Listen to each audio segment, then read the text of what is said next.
Mit Son of the Forest ist Entwickler Endnight Games ein richtiges Steam-Highlight gelungen.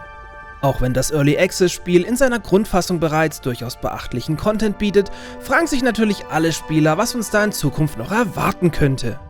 Daher hat ein Datenminer den Code mal genauer angeschaut und diverse interessante Dinge zutage geschaufelt, die wir jetzt mal in den News durchgehen.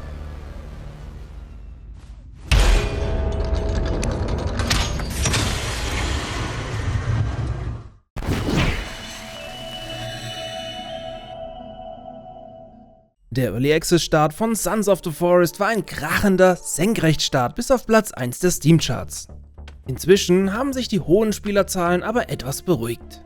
Wurde die Kannibaleninsel anfänglich von bis zu knapp 400.000 Spielern gleichzeitig besucht, sind es jetzt roundabout 80.000, was aber natürlich immer noch eine beeindruckende Zahl ist. Entwickler Endnight Games muss seine Spielerschaft also bei Laune halten und hat es auch schon erfolgreich mit 2 großen Updates getan. Pfiffige Datenminer haben sich den vorhandenen Code genauer angeschaut und erstaunliche Sachen zutage tragen können. So wurde unter anderem entdeckt, dass ein reguläres Gewehr als auch eine Luftdruckwumme bereits vorhanden sind. Das ebenfalls entdeckte Fernglas ist mittlerweile auffindbar. Außerdem kommen ein Nachtsichtgerät sowie ein Eispickel auf euch zu, der vielleicht das Erklimmen von steilen Wänden ermöglichen könnte. Ebenfalls wurde ein Tracking-Dart-Pfeil entdeckt, zu dem es sogar ein Bild gibt. Denkbar wäre hier, dass ein getroffenes Ziel seine Koordinaten an euer GPS-Gerät weitergibt. Weiter geht's mit einem Teetopf, einem Laserpointer, einem Messer aus einem 3D-Drucker, einer weiteren Feldflasche in Form eines Flachmanns und einem Ladegerät, mit dem ihr wahrscheinlich die Batterien eurer Taschenlampe wieder aufladen könnt. Außerdem wurde im Rahmen eines Q&A mit den Entwicklern weitere Dinge für die Zukunft mehr oder weniger verraten.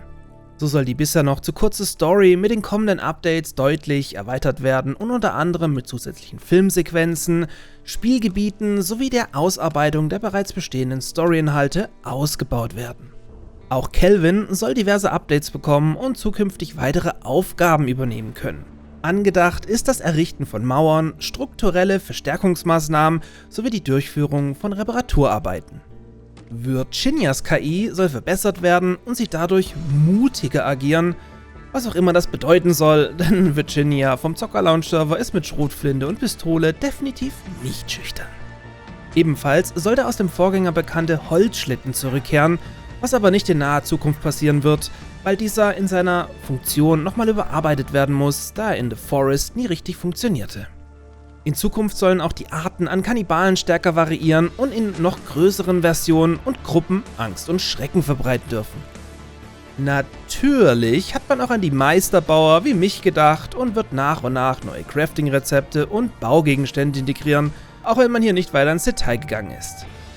Wenn ihr Bock habt, schaut doch mal dienstags und sonntags ab ca. 22 Uhr im Zocker-Lounge Livestream beim Projekt Wasserschloss in Sons of the Forest vorbei. Wir haben viel Holz und wir haben viel vor und genießen aktuell unseren Urlaub auf der beschaulichen, friedlichen Insel in Sons of the Forest, wenn uns die Kannibalen nicht gerade auf den Sack gehen.